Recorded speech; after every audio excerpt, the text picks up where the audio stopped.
स्वागत है आप सभी का एक नए वीडियो लेक्चर में। आज के लेक्चर में असम सर्कल का MTS पोस्टमैन का 2022 का क्वेश्चन पेपर करेंगे। तो डिपार्टमेंट और जीके के सभी क्वेश्चंस को कवर करेंगे। मैथ वाले पोर्शन के लिए आपको डिस्क्रिप्शन में लिंक मिल जाएगा और साथ में रेगुलर क्लासेस में आप हमारे साथ जुड़ना चाहते हैं पोस्टमैन MTS या फिर PASA के लिए, तो आप स्क्रीन पे दिए हुए नंबर पर मैसेज कर सकते हैं और हमारे साथ जुड़ सकते हैं। तो चलिए वीडियो शुरू करते हैं। फर्स्ट क्वेश्चन देखते हैं आज की वीडियो का। The amount charged by post office for issue of one my stamp sheet is, एक माई स्टैम्प शीट जारी करने के लिए डाकघर द्वारा ली जाने वाली राशि क्या है? 300 रुपीज़, 200 रुपीज़, 100 या फिर 500 रुपीज़। सही आंसर आपके पास क्या हो जाएगा? ए हो जाएगा। 300 रुपये आपसे लिए जाते हैं। अब माई स्टैम्प जो है ये होती क्या है? Brand name for personalised sheet of postage stamps. डाक टिकटों की व्यक्तिगत शीट का जो ब्रांड नेम है वो क्या है? माई स्टैम्प है। माई स्टैम्प के लिए आपको एक माई स्टैम्प शीट के लिए आपको 300 रुपीज़ चार्जेस देने पड़ेंगे। इसके बाद एक माई स्टैम्प शीट में टोटल आपके पास 12 डाक टिकट होते हैं। हर एक डाक टिकट की बात करें तो उसका जो मूल्य रहेगा वो 5 रुपये, यानी कि 5 रुपये डिनोमिनेशन की स्टैम्प्स इसमें रहेंगी। टोटल उनकी प्राइस कितनी हो जाएगी? 60 रुपये। लेकिन जो शीट बनती है उसके लिए आपको 300 रुपीज़ देने पड़ते हैं। तो ये सभी क्वेश्चन इसके संबंध में बहुत ज़्यादा इंपॉर्टेंट हैं, अच्छे से याद करने हैं। अगला क्वेश्चन चलते हैं।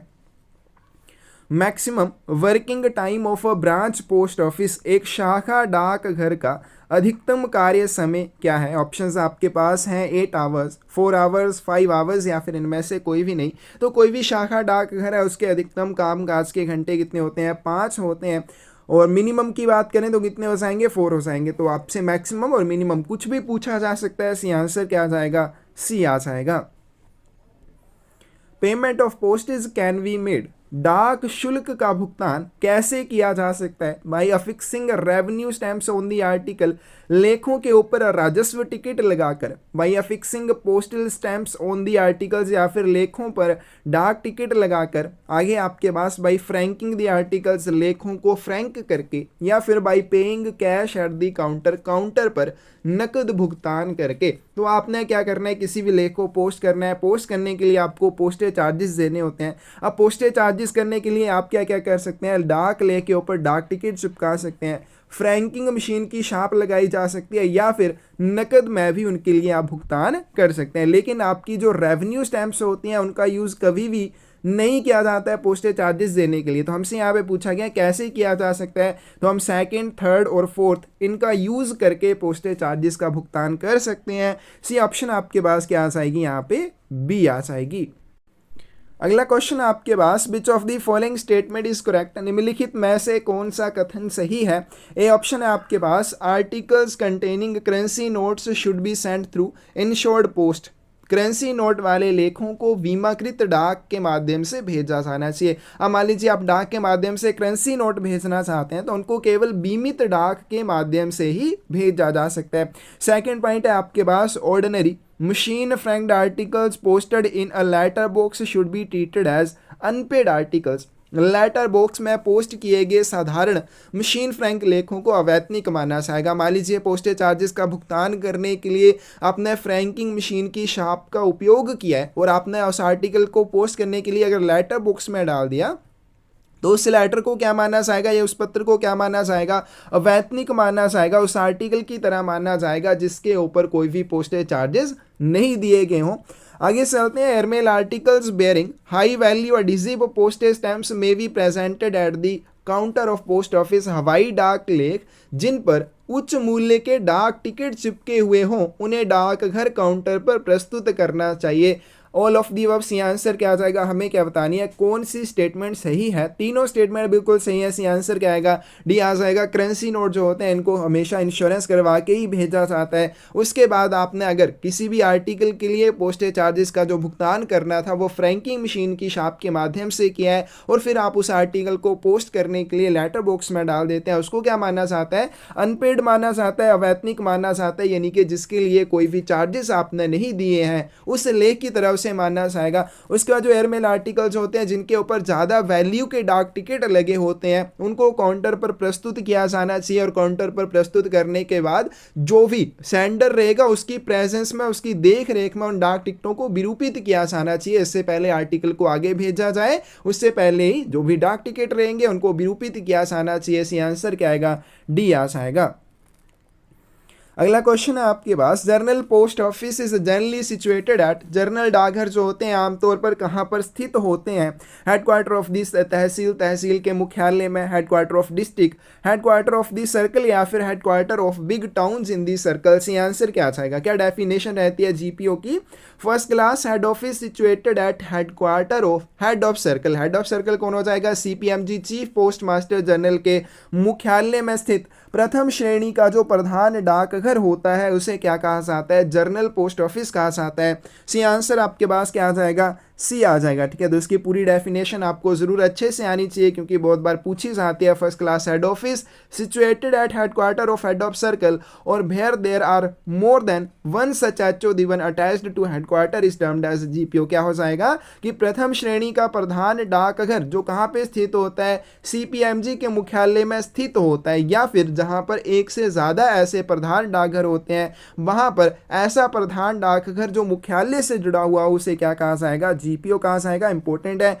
अगला क्वेश्चन चलते हैं। क्वेश्चन आपके पास, which of the following is not a premium post product, इनमें से कौन सा प्रीमियम पोस्ट प्रोडक्ट नहीं है? पिछली वीडियो में भी इस चीज के बारे में आया था, speed post, registered post, business post या फिर मीडिया पोस्ट। तो प्रीमियम प्रोडक्ट में मोस्टली आपके कौन कौन से आ जाते हैं? स्पीड पोस्ट है, लॉजिस्टिक पोस्ट है, business post, direct post, media post. तो इनमें थोड़ा सा क्या समानता रहती है, सभी के लास्ट में पोस्ट लगा होता है, रजिस्टर्ड आर्टिकल होता है, रजिस्टर्ड पोस्ट यहाँ पे लिखा हुआ है। अब प्रीमियम प्रोडक्ट में ये सारी चीजें आ जाएंगी। ट्रेडिशनल प्रोडक्ट, पारंपरिक जो उत्पाद होते हैं उसमें ऑर्डिनरी लेटर आ जाएंगे, रजिस्टर्ड लेटर आ जाएंगे, इंश्योर्ड लेटर है, पार्सल है, वीपीपी, ये सारी चीजें किस में आ जाती हैं? ट्रेडिशनल प्रोडक्ट में। प्रीमियम प्रोडक्ट में भी आपको याद रखनी है speed post, logistic post, business post, direct post, media post. अब यहां पे हमसे क्या पूछा गया, कौन सा प्रीमियम पोस्ट प्रोडक्ट नहीं है? तो सी आंसर क्या आ जाएगा आपके पास? रजिस्टर्ड पोस्ट आ जाएगा। पंजीकृत डाक जो है ये प्रीमियम प्रोडक्ट में नहीं आती है, किस में आती है? ट्रेडिशनल प्रोडक्ट में आती है। तो यहाँ पे बी ऑप्शन सही आ जाएगी। विच is the correct statement from the below, नीचे दिए गए कथनों में से कौन सा सही है? Account bag is used between a sub office and its head office and vice versa, लेखा थैला जो होता है उसका उपयोग उप डाकघर और उसके प्रधान डाकघर के बीच या फिर इसके विपरीत किया जाता है, यानी कि एचओ से एसओ को भेजा जाता है या फिर सब ऑफिस से उसे हेड ऑफिस को भेजा जाता है। बिल्कुल सही है। Account bag sent by SO to HO contains SO slip, SO द्वारा एचओ को भेजे गए लेखा थैले में एसओ स्लिप होते हैं। तो इसके लिए आप एग्जांपल ले सकते हैं अपने बीओ की। अब जब भी बीओ से आप एसओ को भेजते हैं तो क्या भेजते हैं आप? उसमें बीओ डेली अकाउंट भेजते हैं। उसी तरह से एसओ जब अपने एचओ को भेजता है तो उसमें क्या रहता है? एसओ डेली अकाउंट रहता है। तो अकाउंट बैग जब एसओ से एचओ के लिए भेजा जाएगा तो उसमें एसओ स्लिप नहीं होती है, उसमें क्या रहता है? एसओ डेली अकाउंट रहता है। आगे चलते हैं। The account bag contains articles, documents, etc. connected with accounts as well as correspondence unconnected with accounts. लेखा थैले में लेखों से जुड़े लेख, दस्तावेज इत्यादि शामिल होते हैं और ऐसा पत्राचार भी होता है जो लेखों से संबंधित ना हो। तो ये भी सही है। Account bags are due bags, तो पिछली वीडियो में क्या था? ड्यू बैग्स यानी यूजुअल बैग क्या होते हैं? ड्यू बैग्स ऐसे थैले जिन्हें डेली बेसिस के ऊपर या रेगुलर इंटरवल्स के ऊपर बनाया जाता है और भेजा जाता है। तो अकाउंट बैग्स होते हैं ये ड्यू बैग्स में आ जाते हैं। क्यों आ जाते हैं? क्योंकि इनको रोज बनाया जाता है, डेली बेसिस के ऊपर बनाकर इनको भेजा जाता है, आदान प्रदान इनका किया जाता है। अब हमें यहाँ पे क्या बताना है, कौन सा करेक्ट है? फर्स्ट वाला हमारे पास बिल्कुल सही है, सेकंड वाला गलत है क्योंकि यहाँ पे एसओ स्लिप दे रखा है लेकिन एसओ डेली अकाउंट भेजा जाता है। थर्ड वाला भी सही है और फोर्थ वाला भी सही है। तो इनके फर्स्ट, थर्ड और फोर्थ हमारे पास सही आ जाएंगे। सेवंथ की सी ऑप्शन आपके पास सही हो जाएगी। अगला क्वेश्चन आपके पास, from the following items identify articles the transmission of which is not prohibited by the inland post.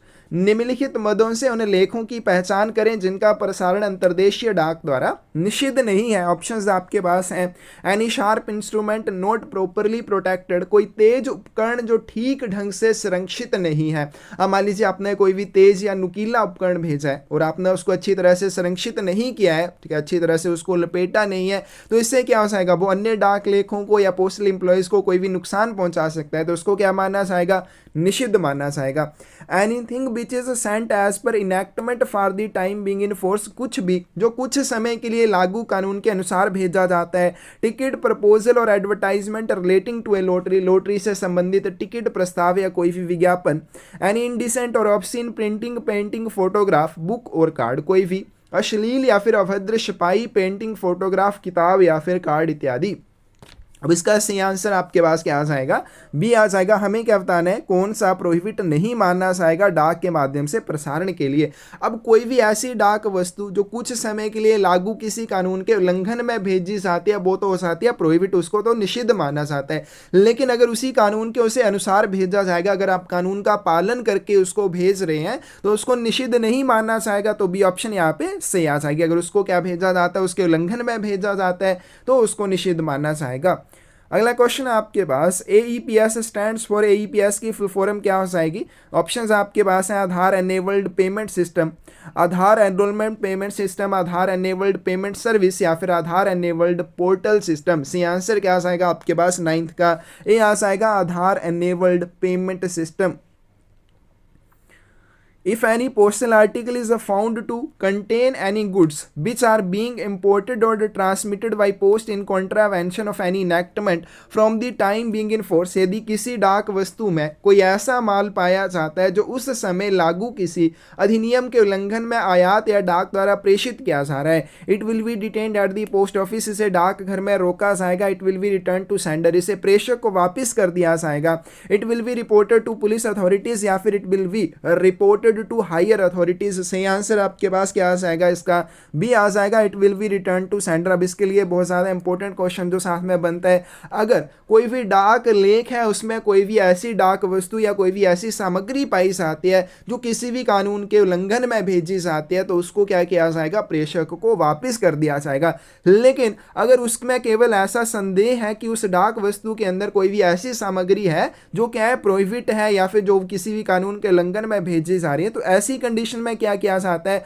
उसको उसके डेस्टिनेशन या गंतव्य के लिए भेज दिया जाता है और उसके ऊपर क्या लिखा जाता है, डाउटफुल लिखा जाता है। ठीक है, डाउटफुल लिख के उसको क्या किया जाता है, उसके गंतव्य के लिए भेज दिया जाता है। गंतव्य में जो भी एड्रेस ही रहेगा उसको डाकघर में बुलाया जाता है और उसकी प्रेजेंस में उस डाक वस्तु को खोला जाता है। तो इसमें आपके पास दो कंडीशन बन जाएंगी, अगर उसमें कोई भी ऐसी सामग्री पाई जाती है जो किसी भी कानून के उल्लंघन में है तो ऐसी कंडीशन में उसे डाकघर द्वारा प्रेषक को वापस कर दिया जाएगा। लेकिन अगर केवल उसके ऊपर ऐसा डाउट है, केवल उसके ऊपर ऐसा संदेह है कि उसमें ऐसी डाक वस्तु में ऐसी कोई भी सामग्री हो सकती है जो कानून के उल्लंघन में भेजी जा रही है, तो उसके ऊपर डाउटफुल लिखा जाएगा, उसको डेस्टिनेशन ऑफिस के लिए भेजा जाएगा, वहां पे एड्रेसी की प्रेजेंस में उस लेख को खोला जाता है।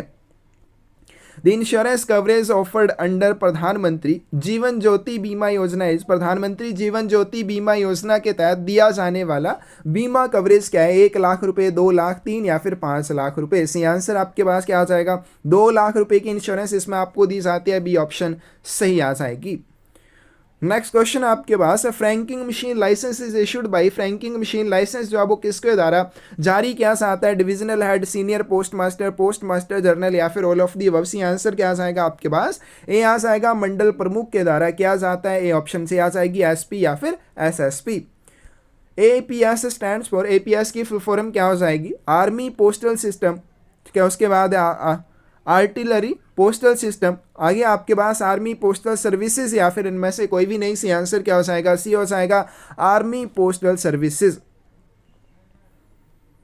नेक्स्ट क्वेश्चन आपके पास, which of the following articles can not be delivered through a post box, निम्नलिखित में से कौन से डाक लेख पोस्ट बॉक्स के माध्यम से वितरित नहीं किए जा सकते हैं। Articles addressed to made personnel of a firm renting a post box किराए पर लेने वाली फर्म के वैध कर्मियों को संबोधित लेख।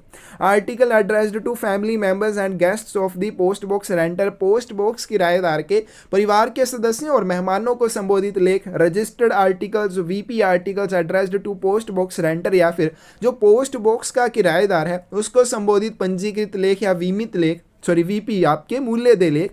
Article addressed to casual visitors and commercial representatives staying with the post box renter, post box किराएदार के साथ रहने वाले आकस्मिक आगंतुकों और वाणिज्य प्रतिनिधियों को संबोधित लेख। सी आंसर आपके पास क्या आ जाएगा? सी आ जाएगा। अब देखो, पोस्ट बॉक्स के माध्यम से कौन से लेखों का वितरण किया जाता है? Only fully prepaid articles of letter mail. और कैसे होने चाहिए? वो अनरजिस्टर्ड होने चाहिए, अपंजीकृत होने चाहिए। पत्र डाक के पूरी तरह से भुगतान किए हुए अपंजीकृत लेखों का वितरण ही पोस्ट बॉक्स के माध्यम से किया जा सकता है। तो लेकिन यहाँ पे आपके रजिस्टर्ड आर्टिकल और वीपी आर्टिकल के बारे में बोला गया है। अब मान लीजिए रजिस्टर्ड आर्टिकल या वीपी आर्टिकल पोस्ट बॉक्स के पते पर भेजा जाता है तो क्या किया जाएगा? ऑफिस ऑफ डिलीवरी में देखा जाएगा उस पोस्ट बॉक्स का कौन प्राप्त करता है, रेंटर उसका किराएदार कौन है, फिर उसको इस चीज के बारे में इंफॉर्मेशन दी जाती है तो उसको इसका वितरण जो है वो किया जाएगा। लेकिन पोस्ट बॉक्स के माध्यम से नहीं किया जाएगा। तो इसका सी आंसर क्या हो जाएगा? सी हो जाएगा। और मान लीजिए ऑफिस ऑफ डिलीवरी में ये पता चलता है कि जो प्राप्त करता है वो पोस्ट बॉक्स का किराएदार नहीं रह गया है, तो ऐसी कंडीशन में लेख जो है वो वापिस प्रेषक को कर दिया जाता है। सी ऑप्शन से हो जाएगी। अगला क्वेश्चन चलते हैं। Which product does India post payment bank offer? India post payment bank कौन सा उत्पाद पेश करता है? EPS, CELC, opening of saving account and merchant account या फिर all of the above? C answer क्या आएगा? डी आ जाएगा। ये सभी आपको ऑफर की जाती है सेवाएं। डी ऑप्शन से हो जाएगी।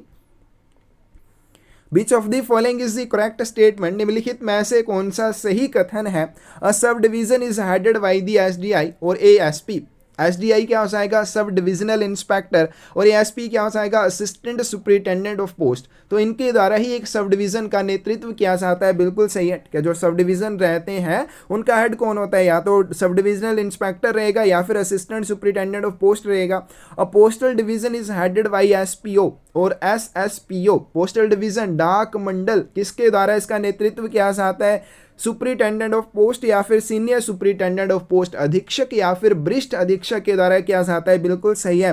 और region is normally headed by PMG. जो रीजन होता है, क्षेत्र होता है, उसका नेतृत्व कौन करता है? पोस्ट मास्टर जनरल के द्वारा किया जाता है। ऐसा post office is headed by the senior post master. उप डाक घर का नेतृत्व कौन करता है? एसपीएम करता है, सब पोस्ट मास्टर करता है, ना कि सीनियर पोस्ट मास्टर करता है। तो इसका सी आंसर आपके पास क्या आ जाएगा? फर्स्ट, सेकंड एंड आपके पास थर्ड वाली सही है, फोर्थ वाली गलत है। डी ऑप्शन सही हो जाएगी। आगे चलते हैं। ARLO, आरएलओ की full form returned letter office deals with which of the following? RLO पुनः प्रेषण केंद्र जिसे कहा जाता है निम्नलिखित में से किससे संबंधित है? अनक्लेम्ड एंड रिफ्यूज्ड आर्टिकल्स, लावारिस और अस्वीकृत लेखों से, आर्टिकल्स विदाउट एड्रेस या फिर बिना पते वाले लेखों से, आर्टिकल्स विद अनडिसाइफरेबल और इनकम्प्लीट एड्रेस, अपाठे जिनको आप पढ़ नहीं सकते, अस्पष्ट कह सकते हैं आप, या फिर अधूरे पते वाले जो लेख होते हैं, या फिर ऑल ऑफ दी अबव? से आंसर क्या आएगा? डी आ जाएगा। रिटर्न्ड लेटर ऑफिस या पुनः प्रेषण केंद्र ऐसे लेखों से संबंधित है जो लावारिस हैं, जिन्हें लेने से इनकार कर दिया गया है, या फिर वो बिना पते वाले लेख हैं, या जिनके ऊपर जो एड्रेस लिखा गया वो अनडिसाइफरेबल है, उसको आप पढ़ नहीं सकते हैं, या फिर वो पता जो है आधा अधूरा है, उसको ना ही प्रेषक को वापस किया जा सकता है और ना ही उसका वितरण किया जा सकता है। तो ऐसी कंडीशन में उनको कहाँ भेजा जाता है? आरएलओ में भेजा जाता है, वहां पे उनका निपटान किया जाता है। डी ऑप्शन सही आ जाएगी। अगला क्वेश्चन आपके पास। When is a notice issued by postmaster to post box renter for clearance of the post box? Post master द्वारा पोस्ट बॉक्स किराएदार को पोस्ट बॉक्स की निकासी करने के लिए नोटिस कब जारी किया जाता है? When the post box is not cleared for a week, जब एक सप्ताह तक पोस्ट बॉक्स की निकासी नहीं की जाती है। मैंने post box is not cleared for a fourth night, या फिर जब एक पखवाड़े, क्या हो जाएगा? 15 दिन का समय कहते हैं इसको, या 2 हफ्ते का कह सकते हैं, एक पखवाड़े के लिए पोस्ट बॉक्स की निकासी नहीं की जाती है। Post box is not cleared for a month, या फिर इनमें से कोई भी नहीं। तो पोस्ट मास्टर जो है वो पोस्ट बॉक्स के किराएदार को एक नोटिस भेजता है। कब भेजता है? जब जो पोस्ट बॉक्स रेंटर है 1 सप्ताह तक पोस्ट बॉक्स में से डाक लेखों की निकासी नहीं करता है। ये ऑप्शन यहाँ पे आपके पास सही आ जाएगी। और कैसे भेजा जाता है? रजिस्टर्ड पोस्ट के माध्यम से, पंजीकृत डाक के माध्यम से ये नोटिस उसे भेजा जाता है। अगर फिर भी उसके बाद वो निकासी नहीं करता है तो इसे क्या माना जाता है? Miss use of post box का दुरुपयोग इसे माना जाता है। ये ऑप्शन से आ जाएगी। The minimum and maximum amount that can be deposited in Sukanya Samriddhi योजना account is in a financial year is, एक वित्तीय वर्ष में सुकन्या समृद्धि खाता योजना में जमा की जाने वाली न्यूनतम और अधिकतम राशि का है। मिनिमम जो है 500 रुपीज़, मैक्सिमम 1.5 लाख रुपए, minimum 500, maximum 1 lakh, minimum 1 lakh, maximum 250 रुपये, मिनिमम 250 रुपये और मैक्सिमम जो है वो 1.5 लाख रुपए। एसएसए के अकाउंट में एक वर्ष में कम से कम आप 250 रुपये और अधिकतम की बात करें 1.5 लाख रुपया डिपॉजिट कर सकते हैं। डी ऑप्शन से आ जाएगी। तो ये मिनिमम तो कंपलसरी है, नहीं करेंगे तो 50 रुपये आपको डिफॉल्ट देना पड़ेगा प्रत्येक जो भी ईयर के लिए आप उसमें डिपॉजिट नहीं करते हैं। मैक्सिमम जो है 1.5 लाख रुपया डिपॉजिट किया जा सकता है। डी ऑप्शन से आ जाएगी।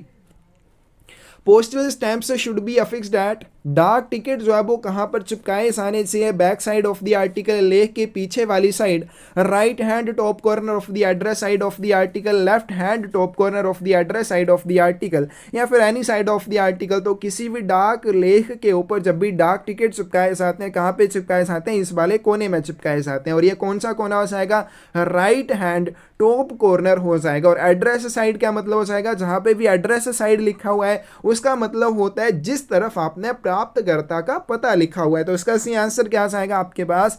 बी आ जाएगा, right hand top corner of address side of the article. डाक लेख के पता पक्ष के दाहिने हाथ के शीर्ष कोने पर डाक टिकटों को चिपकाया जाना चाहिए। Maximum limit for which an insurant can be insured under whole life assurance Gram Suraksha rural postal life insurance policy is, संपूर्ण जीवन बीमा ग्राम सुरक्षा जिसे कहा जाता है। ग्रामीण डाक जीवन बीमा पॉलिसी के तहत अधिकतम सीमा जिसके लिए एक बीमाकर्ता का बीमा किया जा सकता है। ऑप्शन है आपके पास 20 लाख, 30 लाख, 50 लाख या फिर 10 लाख। तो ध्यान रखना आपके पास यहाँ पे किस चीज़ के लिए बोला है? रूरल पोस्टल लाइफ इंश्योरेंस के लिए बोला है, आरपीएलआई के लिए बोला है। तो इसमें टोटल आपको 6 पॉलिसीज ऑफर किए जाते हैं। उन 6 पॉलिसीज में से 5 पॉलिसीज के लिए जो मैक्सिमम और मिनिमम सम एश्योर्ड रहेगा वो सेम रहता है। तो इसमें आपके पास किसका सही आंसर क्या हो जाएगा? डी हो जाएगा, 10 लाख रुपए। ए ऑप्शन, डी ऑप्शन यहाँ पे से आ जाएगी। क्लास ए पोस्ट ऑफिस डिनोट्स, क्लास ए डाकघर क्या दर्शाता है? Single handed post office, double handed post office, triple handed post office या फिर इनमें से कोई भी नहीं। तो हमने एसओ टाइप्स किए थे। एसओ टाइप्स में हमने किए एमडीजी, ठीक है, मुख्य डाकघर जिसे कहा जाता है। एचएसजी किया, हायर सिलेक्शन ग्रेड। एलएसजी किया, लोअर सिलेक्शन ग्रेड। उसके बाद हमने किया A class SO, B class SO, C class SO, ठीक है। अब ए क्लास एसओ के बारे में हमने क्या किया था? जो ट्रिपल हैंडेड एसओ होते हैं उनको ए क्लास कहा जाता है। उसी तरह से ए क्लास पोस्ट ऑफिस या फिर ए क्लास डाकघर कौन से हो जाएंगे? ट्रिपल हैंडेड पोस्ट ऑफिस, ठीक है। उनको क्या कहा जाएगा? ए क्लास पोस्ट ऑफिस कहा जाएगा। सी ऑप्शन से आ जाएगी। नेक्स्ट क्वेश्चन चलते हैं। The minimum and maximum age eight entry for endowment assurance Santosh postal life insurance policy is, बंदोबस्त बीमा, ठीक है। बंदोबस्त बीमा क्या हो जाएगा? संतोष जिसे कहा जाता है। तो इसको कैसे आपने याद रखना है? इसका नाम ही ऐसा रखा गया, एंडोमेंट एश्योरेंस। इसमें आप क्या कर रहे हैं? अपना बंदोबस्त कर रहे हैं। किस चीज़ के लिए? कि आपको कौन सी एज में पैसे की आवश्यकता है, उस चीज़ के लिए आप अपना क्या कर रहे हैं? बंदोबस्त कर रहे हैं। और इसमें आपको संतोष रहता है। क्यों संतोष रहता है? क्योंकि आपको पहले से ही पता होगा कि आपको मैच्योरिटी कब मिलने वाली। आप इसमें कोई सी भी एज जो है वो सिलेक्ट कर सकते हैं, 35, 40, 45, ठीक है। इस तरह से जो भी एजेस हैं आप सिलेक्ट कर सकते हैं। जब आपकी वो एज आ जाएगी मैच्योरिटी की, उस समय आपको आपकी मैच्योरिटी जो होगी वो दी जाएगी। तो इसमें संतोष रहता है। एंडोमेंट एश्योरेंस, इसमें आप बंदोबस्त अपना कर रहे हैं। तो इसमें मिनिमम और मैक्सिमम एज जो रहती है एंट्री के लिए, प्रवेश करने के लिए, वो कितनी रहती है? इसका सी आंसर आपके पास क्या आ जाएगा? 19 to 55 ईयर्स, 19 से लेके 55 वर्ष के बीच में आप इस पॉलिसी को ले सकते हैं। ये ऑप्शन से आ जाएगी। The full form of टीएमओ is, टीएमओ की फुल फॉर्म क्या आ जाएगी? ट्रैवलिंग मेल ऑफिस या फिर transit mail office, transit mail organisation या फिर ट्रैवलिंग मेल ऑर्गेनाइजेशन। से आंसर क्या आ जाएगा आपके पास? इसकी फुल फॉर्म क्या होती है? ट्रांजिट मेल ऑफिस होती है। बी ऑप्शन यहाँ पे 24 की सही हो जाएगी। CRC is the functioning under, CRC जो है वो किसके तहत कार्य कर रहे हैं? क्या ऑप्शन आपके सामने आ रहा है? MS division, postal division, PSD या फिर पोस्ट मास्टर जनरल। अब देखो जो सीआरसी है, कंप्यूटराइज्ड रजिस्ट्रेशन सेंटर जिसे कहा जाता है, ये क्या रहता है, registration branch of male office. ये डाक कार्यालय की क्या रहती है, मेल ऑफिस की, डाक कार्यालय की पंजीकरण शाखा होती है। तो सीआरसी जो है वो मेल ऑफिस में भी हो सकता है या फिर कहीं सेपरेट लोकेशन के ऊपर भी हो सकता है। अब देखो मेल ऑफिस जो है, डाक कार्यालय, वो किससे संबंधित होते हैं, आरएमएस रेलवे डाक सेवा से संबंधित होते हैं। ठीक है, हम क्या पढ़ते हैं इनके बारे में, mail office or stationery office of RMS, railway डाक सेवा के ये स्थिर कार्यालय होते हैं। तो सीआरसी जो वो मेल ऑफिस में होते हैं, इसका मतलब वो आरएमएस डिवीजन में फंक्शन करते हैं। ए ऑप्शन यहां पे सही आ जाएगी। The cash on delivery facility is available which provide collection of amount up to, cash on delivery सुविधा जो उपलब्ध होती है जो कितनी राशि तक का संग्रह प्रदान करती है। ऑप्शंस आपके पास हैं 50,000, 20,000, 10,000 या फिर 5,000। सही आंसर आपके पास क्या आ जाएगा, ए आ जाएगा। सीओडी जो है 50,000 रुपए तक के लिए आप भेज सकते हैं। अब इसमें एक आपका रहता है वीपी, क्या वैल्यू पेबल आर्टिकल की बात करें, इसको 5,000 रुपए के लिए आप भेज सकते हैं। तो इनके बारे में आपने पढ़ना है क्योंकि कंफ्यूज नहीं होना है। दोनों में ही जो कस्टमर रहेगा उससे कलेक्शन की जाती है, पैसे कलेक्ट किए जाते हैं, दोनों में फ़र्क है। वीपी जो होती है इसमें प्रेफरेंस दी जाती है हमेशा एड्रेसी को, प्राप्तकर्ता को। अब जब भी वीपी आर्टिकल किसी ने भेजना होता है तो उसको क्या चाहिए होता है, एक बोनाफाइड ऑर्डर चाहिए होता है, एक प्रमाणित आदेश चाहिए होता है। प्रमाणित आदेश का क्या मतलब हो जाएगा कि ये वीपी आर्टिकल जो उसके द्वारा भेजा जा रहा है वो अपनी मर्जी से नहीं भेज रहा है, उसको एक ऑर्डर प्राप्त हुआ है, उसको एक प्रमाणित आदेश प्राप्त हुआ है, उसके अधीन ही वो उस वीपी आर्टिकल को भेज रहा है। तो इसमें आप किसकी प्रेफरेंस हो जाएगी, एड्रेसी की प्रेफरेंस हो जाएगी। लेकिन सीओडी जो होता है ये किसके लिए रहता है, जो बिजनेस कस्टमर वगैरह होते हैं, ठीक है, ये अपनी खेप भेजते हैं और वितरण के समय इनके लिए कलेक्शन की जाती है राशि की। तो इसमें प्रेफरेंस जो दी जाती है सेंडर को दी जाती है सीओडी में, वीपी में दी जाती है एड्रेसी को। तो ये दोनों में फर्क हो जाएगा। अगला चलते हैं, station bundle is prepared when the number of articles for any office exceed, किसी भी कार्यालय के लिए वस्तुओं की संख्या कितने से अधिक होने पर स्टेशन बंडल तैयार किया जाता है, 5, 10, 12 या फिर इनमें से कोई भी नहीं। सी आंसर क्या आ जाएगा। सबसे पहले स्टेशन बंडल की बात करें तो इसमें स्टेशन अनरजिस्टर्ड आर्टिकल्स रहते हैं। स्टेशन अनरजिस्टर्ड आर्टिकल कैसे, अपंजीकृत लेख रहते हैं स्टेशन आर्टिकल। अब ये स्टेशन आर्टिकल और सॉर्टिंग आर्टिकल क्या चीज़ होती है। स्टेशन आर्टिकल, अब मान लीजिए एक डाकघर के द्वारा दूसरे डाकघर को स्टेशन आर्टिकल भेजा गया। स्टेशन आर्टिकल का क्या मतलब हो जाएगा, इस डाकघर ने इस डाकघर के लिए ये जो लेख भेजा है जिसको हम स्टेशन आर्टिकल बोलेंगे, इस डाकघर के द्वारा उस लेख का क्या किया जाएगा, निपटान किया जाएगा। दूसरे होते हैं सॉर्टिंग आर्टिकल। जब भी किसी डाकघर के लिए सॉर्टिंग आर्टिकल भेजे जाएंगे, यानी कि जिस डाकघर के लिए या कार्यालय के लिए उनको भेजा गया है उसके द्वारा उनकी छंटाई की जाती है। छंटाई करने के बाद आगे उनको नेक्स्ट पोस्ट ऑफिस के लिए भेजा जाता है। ठीक है, इस तरह से ये रहता है। तो स्टेशन आर्टिकल जिस डाकघर के लिए इनको भेजा जाता है उसी के द्वारा इनका निपटान किया जाता है। अब स्टेशन आर्टिकल जो है ये आपके पेड भी हो सकते हैं, अनपेड। अगर तो आपका पेड स्टेशन आर्टिकल है यानी कि इसमें अनरजिस्टर्ड आर्टिकल तो रहेंगे, कैसे रहेंगे, अपंजीकृत लेख रहेंगे। लेकिन अपंजीकृत लेख भी तो दो तरह के होते हैं ना, एक पेड जिनका आपने पूरी तरह से भुगतान कर दिया, दूसरे अनपेड जिनका आपने कुछ भी चार्जेस नहीं दिए हैं। तो इनके लिए अलग अलग बनाया जाता है। पेड आर्टिकल बंडल जो है वो अलग से बनाया जाता है, लेकिन कैसा होना चाहिए, वो अनरजिस्टर्ड अपंजीकृत लेख ही उसमें शामिल होंगे। अनपेड यानी कि अवैतनिक, जिसके लिए कोई भी पोस्टेज चार्जेस आपने नहीं दिए लेकिन वो भी अनरजिस्टर्ड होना चाहिए। तो इस तरह से ये बनाए जाते हैं। लेकिन बनाए कब जाते हैं, ये मोस्ट इंपॉर्टेंट थिंग है। तो स्टेशन बंडल जो होते हैं इनको तब बनाया जाता है जब किसी भी कार्यालय के लिए भेजने के लिए आपके पास स्टेशन आर्टिकल की संख्या 14 से ज़्यादा हो। तो 27 की सी ऑप्शन क्या आ जाएगी, यहाँ पे 14 नहीं दे रखा है, 27 की डी ऑप्शन से आ जाएगी। तो किसी भी कार्यालय के लिए स्टेशन बंडल तब बनाया जाता है जब उस कार्यालय को भेजने के लिए स्टेशन आर्टिकल की संख्या 14 से ज़्यादा हो जाती है। अगला क्वेश्चन चलते हैं। क्वेश्चन आपके पास, B orders are issued by, B आदेश जो वो किसके द्वारा जारी किए जाते हैं। Superintendent RMS prescribing changes in the sorting list, अधीक्षक आरएमएस द्वारा छंटाई सूची में परिवर्तन निर्धारित करने के लिए। ये तो गलत हो जाएगा क्योंकि ये कौन से ऑर्डर रहते हैं, ए ऑर्डर रहते हैं। आगे चलते हैं, post master general prescribing changes in sorting list, ये तो गलत हो जाएगा क्योंकि ए ऑर्डर, बी ऑर्डर और टीवी ऑर्डर सुपरिटेंडेंट आरएमएस के द्वारा जारी किए जाते हैं। लेकिन यहाँ पे पोस्ट मास्टर जनरल मैनुअल दे रखा है तो ये बिल्कुल गलत हो जाएगा।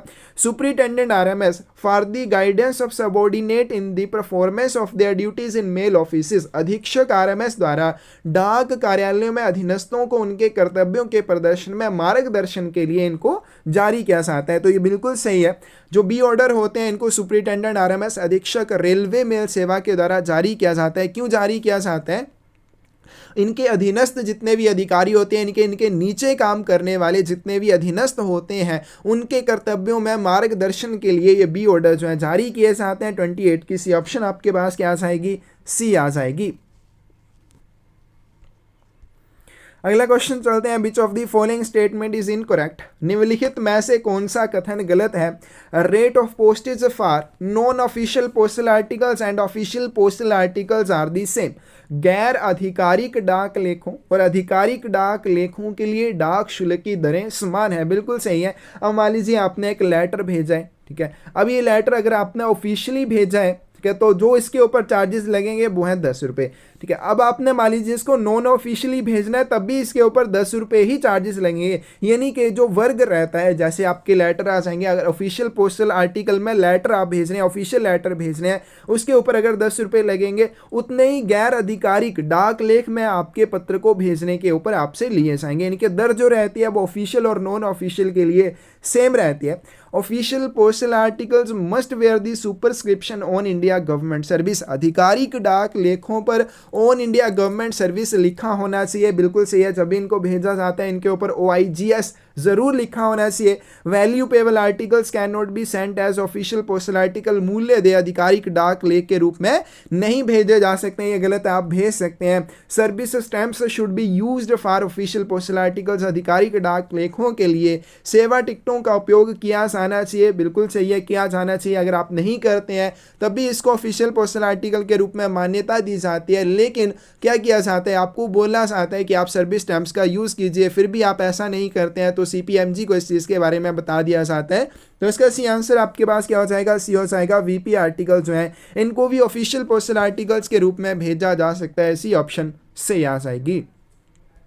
आगे चलते हैं। इंटरेस्ट रेट के बारे में पूछा गया। अभी तक हमने 2 ही क्वेश्चन पेपर किए हैं, दोनों में इंटरेस्ट रेट के बारे में पूछा गया। तो प्रेजेंट में जो भी इंटरेस्ट रेट है वो आपको कर लेने। क्या अभी यहाँ पे किसके लिए पूछा गया? MIS के लिए। तो MIS के लिए जो भी प्रेजेंट इंटरेस्ट रेट है वो आपको पता होना चाहिए। आगे चलते हैं, जी के वाले क्वेश्चन देख लेते हैं। फर्स्ट क्वेश्चन आपके पास, the constitution of India came into force on, Bharat का संविधान जो है वो कब लागू हुआ था? तो इसका सी आंसर 32 का क्या आ जाएगा?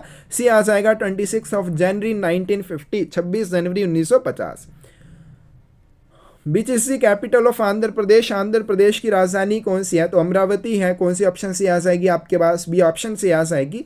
Kuchipudi dance is from beach state, Kuchipudi नृत्य जो है किस राज्य का है? तो इसका सी आंसर आपके पास 34 का क्या आ जाएगा? बी आ जाएगा, आंध्र प्रदेश।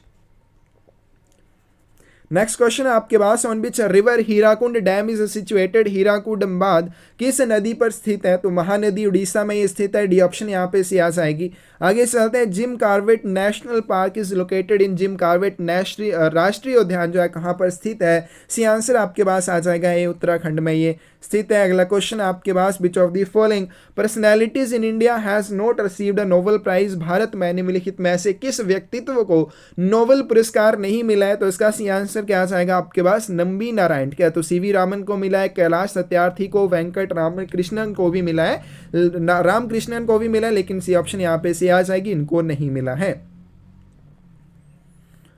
अगला क्वेश्चन आपके पास, which of the following is recently identified as a UNESCO world heritage site in India, निम्नलिखित में से किसे हाल ही में भारत ने यूनेस्को की विश्व धरोहर स्थल के रूप में पहचाना है? तो इसका सी आंसर आपके पास यहाँ आ जाएगा, काकतीय रुद्रेश्वर मंदिर, ठीक है, तेलंगाना। तो इसको किया गया है, तो यहाँ पे ऑप्शन जो है से आ जाएगी। अगला क्वेश्चन आपके पास, quit India movement was launched by Mahatma Gandhi in which year, Bharat छोड़ो आंदोलन की शुरुआत महात्मा गांधी द्वारा किस वर्ष की गई थी? सी आंसर आपके पास क्या आ जाएगा? बी आ जाएगा, 8 अगस्त 1942।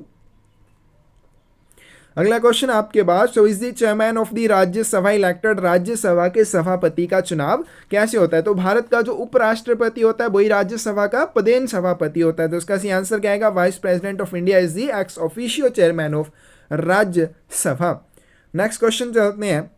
क्वेश्चन आपके पास, Thiruvalluvar is considered a poet and philosopher from which state. ठीक है, तो तिरुवल्लुवर किस राज्य के कवि और दार्शनिक माने जाते हैं? इसका सी आंसर आपके पास ही आ जाएगा, तमिलनाडु के माने जाते हैं। तो ये जीके के क्वेश्चन। अब चलते हैं आगे आपके पास पार्ट नंबर 2 यानी कि पोस्टमैन के एग्जाम के लिए जो एक्स्ट्रा क्वेश्चन आपसे पूछे जाते हैं। तो चलिए शुरू करते हैं। First, The transit bags addressed to a section or mail office should be opened by। किसी अनुभाग या डाक कार्यालयों को संबोधित पारवान थैले किसके द्वारा खोले जाने से? कोई भी मेल मैन खोल सकता है। Any sorting assistant working in the set, mail guard और मेल एजेंट हिमसेल्फ या फिर हेड सॉर्टिंग असिस्टेंट किसके द्वारा खोले जाएंगे? सी ऑप्शन आपके पास क्या आ जाएगी? सी आ जाएगी मेल गार्ड या मेल एजेंट के द्वारा स्वयं इनको खोला जाना चाहिए। सी ऑप्शन सी हो जाएगी। अगला क्वेश्चन चलते हैं। क्वेश्चन आपके पास, article addressed to deceased persons, मृतक व्यक्तियों को संबोधित लेख should be ordinarily dealt with in the same manner as unclaimed article. सामान्य रूप से लावारिस लेखों के रूप में इन्हें माना जाता है, इनके जैसे लावारिस लेख होते हैं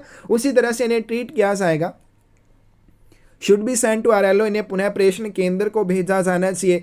post master has discretion in delivering of uninsured articles and articles not containing any valuable property to any near relative of the deceased subject to some conditions. Post master के पास मृतक के निकट संबंधी को वितरित करने का विवेकाधिकार होता है, लेकिन कब होता है? अगर ये लेख जो वो गैर बीमित हो, बिना इंश्योरेंस वाले हो, या उनके अंदर कोई भी मूल्यवान संपत्ति ना हो, तो तभी वो अपने विवेक का इस्तेमाल करके इन लेखों को मृतक के नजदीकी रिश्तेदार को वितरित कर सकता है। In all other cases application in respect of all such articles should be addressed to head of the circle concern. अन्य सभी मामलों में ऐसे सभी लेखों के संबंध में जो आवेदन है वो संबंधित सर्कल के प्रमुख को संबोधित किए जाने चाहिए। अब इसका सही आंसर आपके पास क्या आ जाएगा? देखो, फर्स्ट पॉइंट आपके पास क्या है? बिल्कुल सही है। ठीक है, इनको क्या किया जाता है? अनक्लेम्ड आर्टिकल्स की तरह माना जाता है। उसके बाद आगे चलते हैं। सेकंड वाला पॉइंट गलत है। थर्ड वाला, पोस्ट मास्टर के पास इनके वितरण के लिए विवेकाधिकार होता है, यानी कि वो अपनी सूझबूझ से इन लेखों का वितरण कर सकता है। आगे चलते हैं। अगर कोई भी डिस्प्यूट वाली संभावना हो जाती है, कोई भी लड़ाई झगड़े या विवाद वाली संभावना हो जाती है, ऐसे लेखों के लिए जो वेदन है वो हेड ऑफ सर्कल को भेजा जाता है। तो इसका सी आंसर आपके पास क्या जाएगा? First, third and fourth are correct. C option सही हो जाएगी। नेक्स्ट क्वेश्चन आपके पास, which is the incorrect statement from the following. निम्नलिखित में से कौन सा गलत कथन है? If the addressee of the article can not be found at the address, यदि लेख का प्राप्तकर्ता पते पर नहीं मिलता है तो क्या किया जाना चाहिए? Article should be straight way return to the sender, लेख सीधे प्रेषक को वापस कर दिया जाना चाहिए। आगे चलते हैं। Inquiry regarding his changed address should be made with neighbours, लेख नहीं आएगा यहाँ पे, प्राप्तकर्ता आएगा। प्राप्तकर्ता के नए पते के लिए जो उसके पड़ोसी हैं उनसे पूछताछ की जानी चाहिए।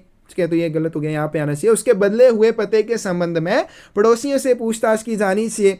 Article should be delivered at the new address if it is in his beat, लेख जो है उसको नए पते पर वितरित किया जाना चाहिए यदि उसकी गश्त के भीतर है। If not in his beat the postman to note the new address on the article so that it can be made over to another postman or redirected to another post office।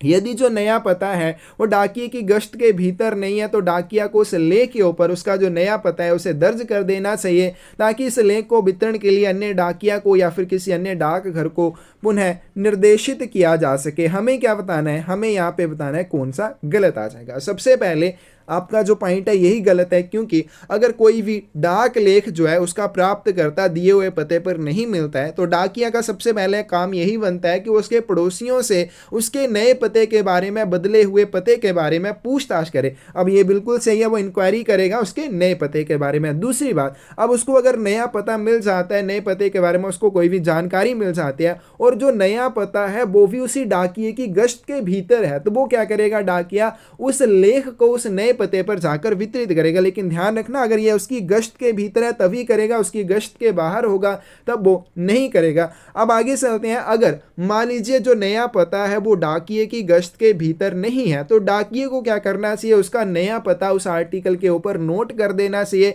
ऐसा क्यों करना चाहिए? ताकि वितरण के लिए उस डाक लेख को अन्य डाकिया को दिया जा सके जिसकी गश्त में वो नया पता है, या फिर उसको किसी अन्य डाकघर के लिए पुनः निर्देशित किया जा सके। तो गलत कौन सा है? फर्स्ट वाला गलत है, तो सी ऑप्शन यहाँ पे कौन सी आ जाएगी? ए आ जाएगी।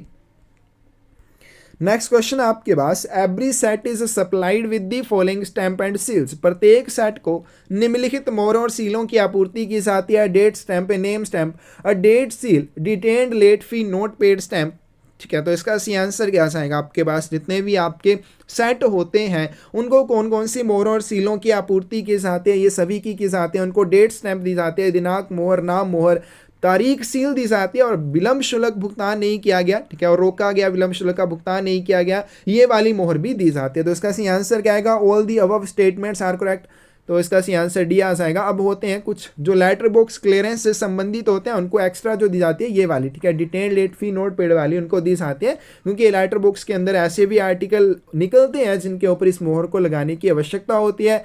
तो इसका सी आंसर आपके पास डी आ जाएगा।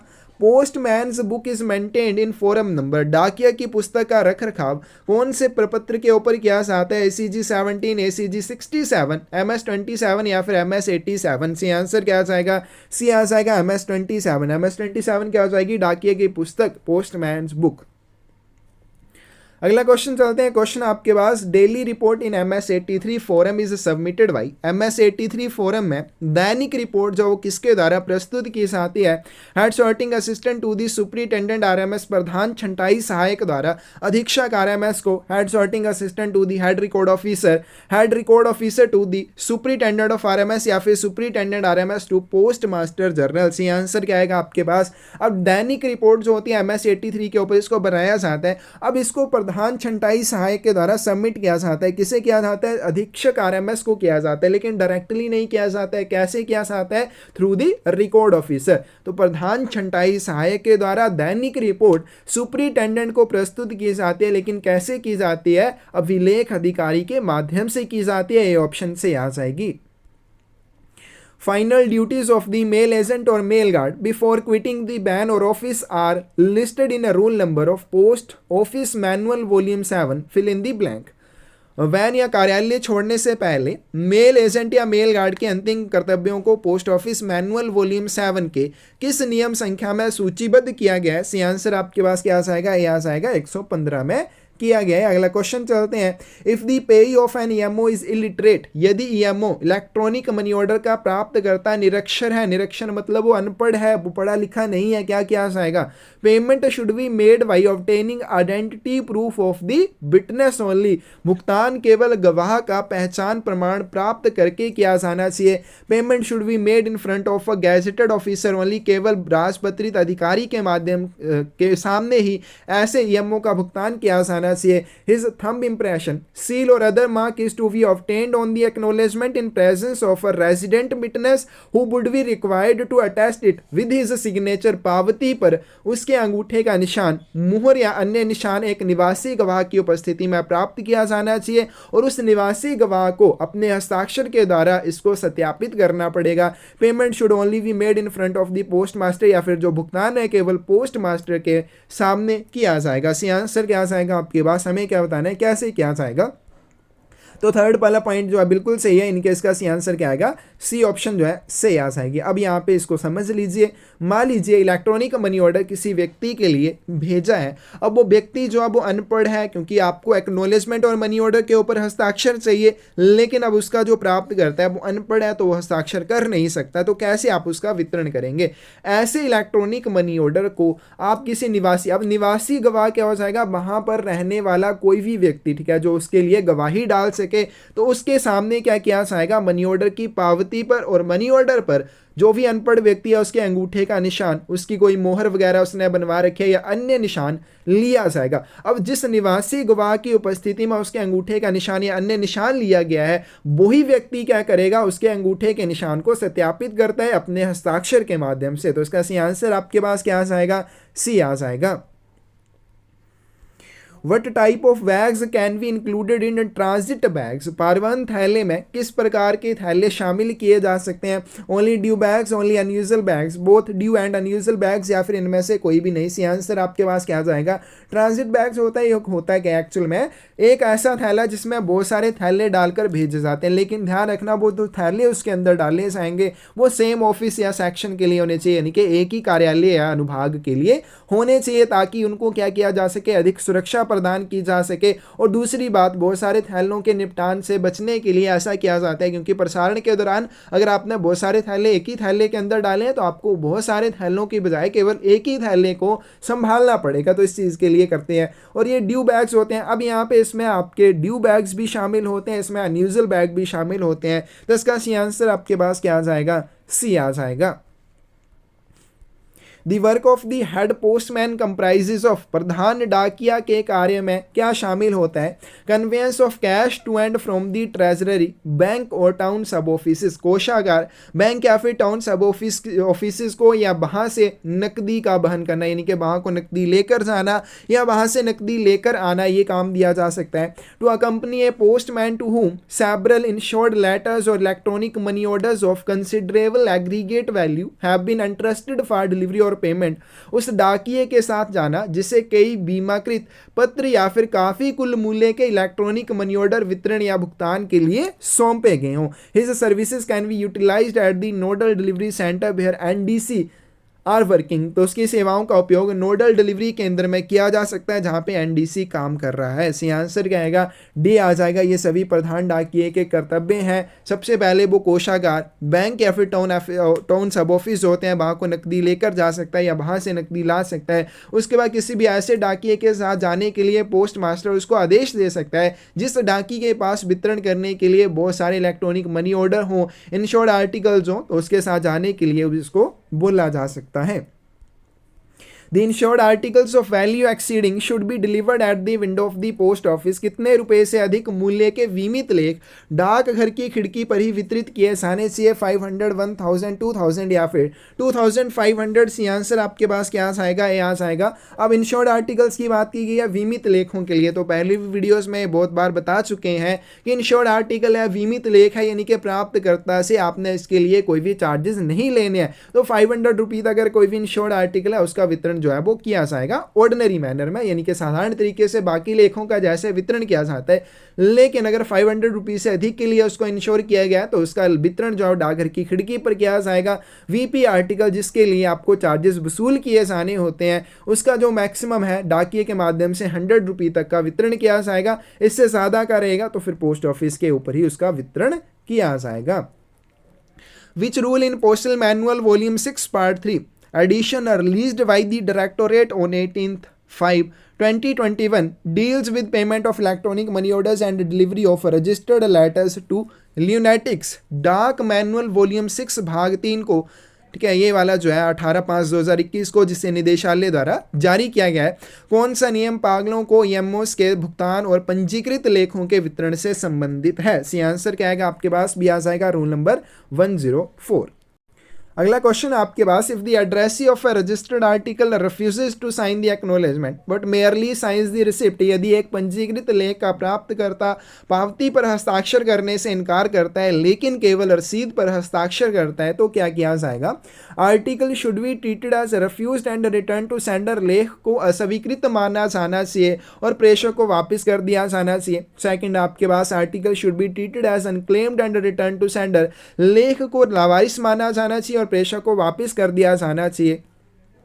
Intimations may be served to customer to collect the article from the post office, post office से वस्तु लेने के लिए ग्राहक को सूचना भेजी जाएगी। Article should be delivered and remark regarding the refusal should be return on the acknowledgement, तो इसका सी आंसर क्या आएगा? डी आ जाएगा। अब कोई भी डाक लेख है, मान लीजिए पंजीकृत वो डाक लेख है, अब जब उसका वितरण किया जाएगा तो उसके लिए क्या करना पड़ता है? रिसिप्ट के ऊपर हस्ताक्षर लेने पड़ते हैं प्राप्त करता है, कि वो कंपल्सरी है। लेकिन उस रजिस्टर्ड आर्टिकल के साथ अगर एक्नॉलेजमेंट भी है और प्राप्त करता क्या कर रहा है? रसीद के ऊपर हस्ताक्षर कर रहा है, लेकिन वो एक्नॉलेजमेंट के ऊपर हस्ताक्षर करने से मना कर देता है, तब भी उस पंजीकृत लेख का वितरण प्राप्तकर्ता को किया जाता है। अब आगे क्या हो जाएगा? लेकिन जो एक्नॉलेजमेंट है, क्योंकि वो तो सेंडर को भेजी जानी, अब सेंडर को वो बिना हस्ताक्षर के मिलेगी तो वो क्या बोलेगा? तो ऐसा इसके ऊपर क्या किया जाता है? टिप्पणी लिखी जाती है रिफ्यूजल के संबंध में कि प्राप्तकर्ता ने पावती पर हस्ताक्षर करने से इनकार कर दिया, इस चीज के बारे में रिमार्क एक्नॉलेजमेंट के ऊपर लिखा जाएगा, पोस्ट मास्टर के द्वारा टेस्टेड करके उसे सेंडर को भेज दिया जाएगा। डी ऑप्शन से हो जाएगी। अगला क्वेश्चन चलते हैं। Stationery rate list showing the quantity or number of articles to be supplied to mail offices and sections is issued by डाक कार्यालय और अनुभागों को आपूर्ति की जाने वाली वस्तुओं की मात्रा या संख्या को दर्शाने वाली स्टेशनरी दर सूची किसके द्वारा जारी की जाती है? Head record officer, head sorting assistant, सब रिकॉर्ड ऑफिसर या फिर सुपरिटेंडेंट ऑफ आरएमएस। सही आंसर आपके पास क्या आ जाएगा? 14 का डी आ जाएगा। सुपरिटेंडेंट ऑफ आरएमएस, अधीक्षक आरएमएस के द्वारा ये जारी की जाती है। डी ऑप्शन यहाँ पे सही आ जाएगी। नेक्स्ट क्वेश्चन चलते हैं। Case transit bag is related to, ठीक है, अधूरा ये क्वेश्चन है, इसको ड्रॉप किया गया है तो इसको आप भी छोड़ सकते हैं, लेकिन केस ट्रांजिट बैग के बारे में यहाँ पे क्वेश्चन पूछा गया है। मेल बैन के अंदर इसको भेजा जाता है, टर्मिनल स्टेशन के लिए भेजा जाए, कौन खोलेगा, किसकी प्रेजेंस में बंद किया जाएगा, कैसे इसके अंदर रखे जाने वाले थैलों की एंट्रीज वगैरह चेक की जाती हैं, किसके साथ की जाती हैं, सारी चीज़ें कर लेनी है क्योंकि क्वेश्चन पूछा जा सकता है। आगे चलते हैं। Which form is used to serve the intimation and notice delivered by the postman, डाकिया द्वारा दी गई सूचना और नोटिस देने के लिए किस फॉरम का उपयोग किया जाता है? तो इसका सी आंसर आपके पास 16 का क्या आ जाएगा? बी आ जाएगा। RP 53 का उपयोग किया जाता है। नेक्स्ट क्वेश्चन चलते हैं। क्वेश्चन आपके पास Which of the following is incorrect regarding mail guard और मेल एजेंट? मेल गार्ड या मेल एजेंट के बारे में निम्नलिखित में से कौन सा गलत है? Duties of the mail guard और mail agent comprises the work connected with the receipt, custody, sorting and dispatch of articles posted in vans or offices and of closed mail। तो मेल गार्ड या जो mail agent होता है उसके कर्तव्यों में ban या कार्यालय या फिर बंद डाक थैलों में पोस्ट किए गए लेखों की प्राप्ति, उनकी अभिरक्षा, उनकी छंटाई और प्रेषण से जुड़े कार्य शामिल होते हैं। बिल्कुल सही बात है। आगे चलते हैं। His responsibility begins when articles are cleared from letter boxes. अब उसकी जिम्मेदारी, मेल एजेंट या जो मेल गार्ड रहेगा उसकी जिम्मेदारी जो है कब शुरू हो जाती है? जब लेटर बॉक्सेस से लेखों की निकासी की जाती है, या फिर when closed mails are made over to him by a section office और कैरियर, या फिर जब उसको क्या किया जाता है, किसी अनुभाग, कार्यालय या वाहक के द्वारा बंद डाक सौंपी जाती है, या और and continues until the bags are delivered and dispatch to the destination. और उस समय तक उसकी जिम्मेदारी जारी रहती है जब तक कि थैलों का वितरण नहीं कर दिया जाता या फिर उनको उनके गंतव्य के लिए प्रेषित नहीं कर दिया जाता। बिल्कुल सही है। He is responsible for the articles contained in closed mails made over to him for disposal. उसके बाद क्या बोला गया है? निपटान के लिए उसे जो भी बंद डाक सौंपी जाएगी उसमें निहित वस्तुओं के लिए भी वो जिम्मेदार होगा। His also responsible that the bags dealt by him are carefully examined, properly treated and correctly disposed of. दूसरी बात, वो इस चीज़ के लिए भी जिम्मेदार रहेगा कि उसके द्वारा निपटाई गए थैलों की ध्यानपूर्वक जांच की गई हो, अच्छी तरह से उनका ट्रीट किया जाए, मतलब अच्छी तरह से उनको डिस्पोज किया जाए और सही ढंग से उनका निपटान किया जाए, तो इस चीज़ के लिए भी जिम्मेदार रहेगा। अब इसमें गलत कौन सा है? 17 की सी ऑप्शन आपके पास क्या आ जाएगी? थर्ड वाली, ठीक है, बी ऑप्शन यहाँ पे से आ जाएगी।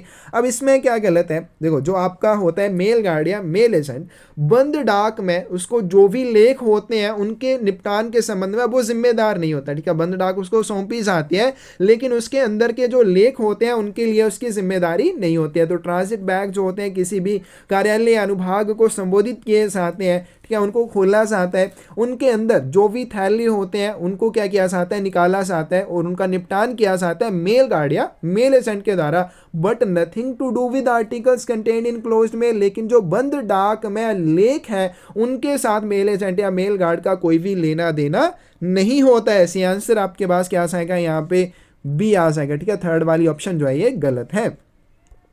आगे चलते हैं। The aggregate value of insured VP COD banking money order IPPV that may be made over at one time to a single postman for delivery should not ordinarily exceed rupees fill in the blank। VMIT, VP, COD banking money order IPPV का कुल मूल्य जो वितरण के लिए एक डाकिया को एक बार में दिया जा सकता है सामान्य रूप से कितने से अधिक नहीं होना चाहिए? तो 18 की सी ऑप्शन आपके पास क्या आ जाएगी? डी आ जाएगी। 40,000 से ज़्यादा नहीं होना चाहिए। अगला क्वेश्चन चलते हैं।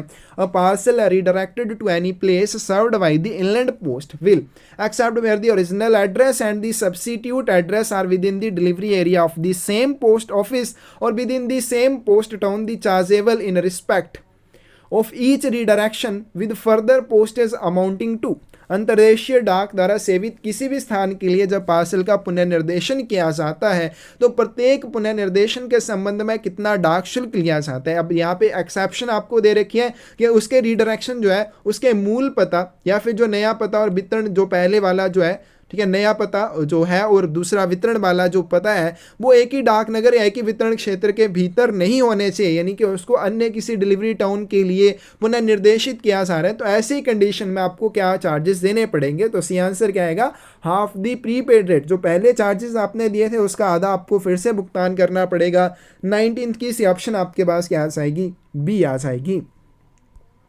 Mail abstract is maintained in, डाक सार का रख रखाव कैसे होता है, एक भाग में, दो भागों में, तीन पार्ट्स में, या फिर इनमें से कोई भी नहीं। सी आंसर क्या आएगा, बी आ जाएगा, दो पार्ट्स में इनको डिवाइड किया गया है, ठीक है, मेल्स और बैग्स। आगे चलते हैं। A portfolio is supplied to है, पोर्टफोलियो जो है इसकी आपूर्ति किसे की जाती है, mail office, head record office, section या फिर पोस्ट ऑफिस। सी आंसर क्या आ जाएगा, ईच सेट ऑफ सेक्शन, अनुभाग के प्रत्येक सेट को पोर्टफोलियो की आपूर्ति की जाती है। सी आंसर आपके पास क्या आ जाएगा, सी आ जाएगा।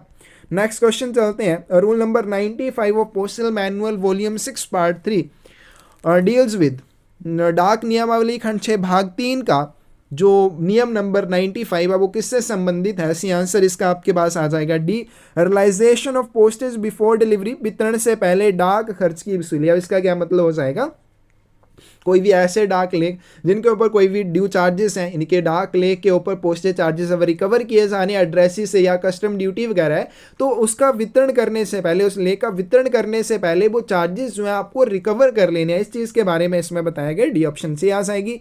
नेक्स्ट क्वेश्चन आपके पास, in cases where the transmission और delivery of letters would be delayed by the dispatched और delivery at the same time of books, pattern और sample packets other than registered newspapers और parcels, such articles may be held back in the office of posting.